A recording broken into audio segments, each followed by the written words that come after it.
What's going on, guys? It's your boy Deb back with another one of these Dokkan battle videos. Today we're talking about LR TEQ Jiren, how he performed in his meta, how he looks today, the good, the bad, the ugly. So LR TEQ Jiren is a unit that came out during the Extreme Super Battle Royale meta, and he dominated. Why? Because he had 200% attack and defense. He gained ki each time he got hit, which is definitely a good ki mechanic. He was effective against all types if he lowered the enemy's attack and defense, which was supported by his super attack effects because he lowered defense in both his 12 and 18 ki super attack. This guy had a 30% chance to stun on top of that, of course, which is definitely powerful for Battle Road, which was the meta that he was introduced in.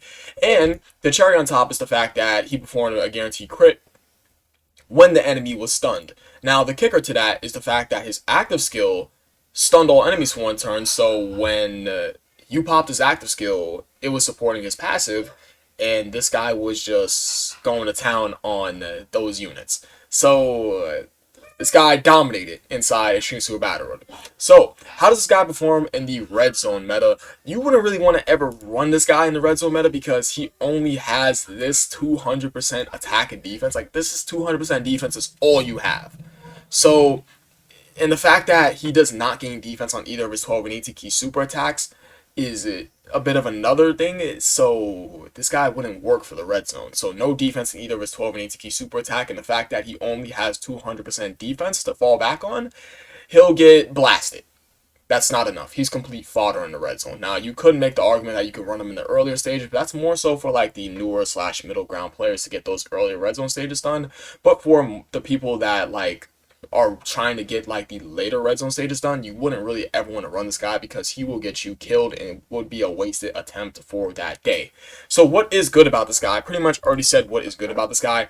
Particularly for his meta, everything is good about this guy.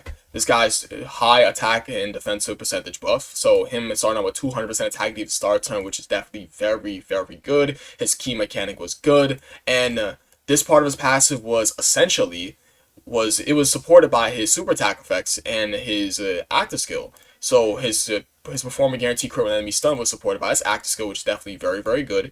And his super attack effects, him lowering defense while the 12 and 18 ki super attack, meant that this guy could be effective against all types. So it was good. It was pretty goddamn good that this guy was helping himself out and being a self-sufficient unit.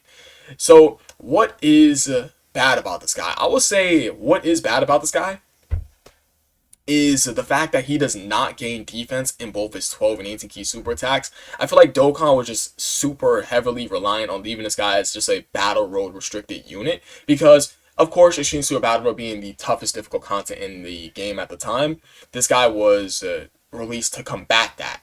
So them not giving him defense for his 12 and 18 ki super attacks meant that they wanted him to fall back on this particularly. So that is the first thing that's bad about him. Another thing I want to say is bad about him is the fact that Universe 11 is not a good category team at all. I felt as if though it wasn't a good category team when it released, and it's not a good category team now because this team essentially has nothing. It really wasn't ever worth running this category team anyways, because if you we stop right here, guys, right? It's like, look at it. This is really all this category team has. Yeah? So, are we recognizing anything, guys? This whole category team is on Universal Survival Saga. Right? No, you're not Universal Survival Saga, yeah? You are. Yeah, okay, I'm tripping.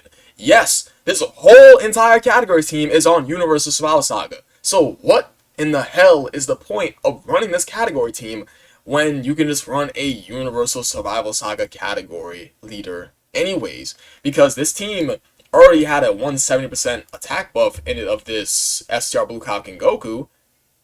So what the hell's the point? It's like, it really does not make sense to run double TEQ Jirens unless you're going against Battle Road. It's like, it really does not make sense. Really, it really doesn't. Because all these units are on Universal Saga anyways. And I don't particularly ever shit on a unit when it comes to their leader skill. It's like I rarely ever do that, but Universal 11 is like his dual category lead. It's like Universal Saga 3 ki 150% across the board is cool, sure. But that's like, for its time, it was cool. Now it's just like, Universal 11 is just like, his dual category lead is really whatever because it's like, it's who cares. It's more so who cares because you're not going to run a 150, a flat 150 across the board lead for Universal Saga, and Universal 11 is just completely dead in the water. I feel like this category team was dead on arrival, to be completely honest. So his super attack affects him not getting defense bonus 12 and ATK super attack is 1. His leader skill is just essentially useless then and now. And his activation condition for his active skill is terrible. Because, guys, he was killing bosses before he was able to activate his active skill. Guys, you have to get hit 5 times. Do you know how hard it is to get hit 5 times when you're a unit of this caliber deleting units? Like, guys, go back to 2020 and watch what this guy can do in a showcase. This guy was not getting hit. This guy was killing the boss before he can get hit. Like, Jiren was so powerful. He was just so ungodly powerful. So I think that's the only real problems with this unit is the fact that his activation condition for his active skills is just straight butt cheeks. He doesn't gain defense in either of his super attack effects, and his leader skill is just not good at all in the slightest. His best linking partners, I think his best linking partners are completely fine because it aged well. Because if you have this guy being one of the best linking partners, that's pretty good. Okay, that's quite good. Now, I really hope when they do give STR Jiren an easy, I really hope that they make him quite good. I really do. Now, I do believe that Topo, STR got Topo, and this STR Jiren were his 2 best linking partners at the time. And I remember that this guy got his easy A literally on the day of this guy's release. So let's get Universe 11, who cares? Go ahead and close that. Let's close challenge events. Yeah, STR Topo gets his easy A literally when he drops on JP. Yeah, look at that. It's like, oh, free stone. Go ahead and summon on LR TEQ Jiren. But I think that's really about it. It's not much more to talk about. This guy was just a super powered unit. I mean, 200% attack and defense. And he literally just put his foot down on damn near any event he walked into. So I think that's really about it. I appreciate you guys for watching. You guys are the best. I'll catch you guys in the next video. Peace.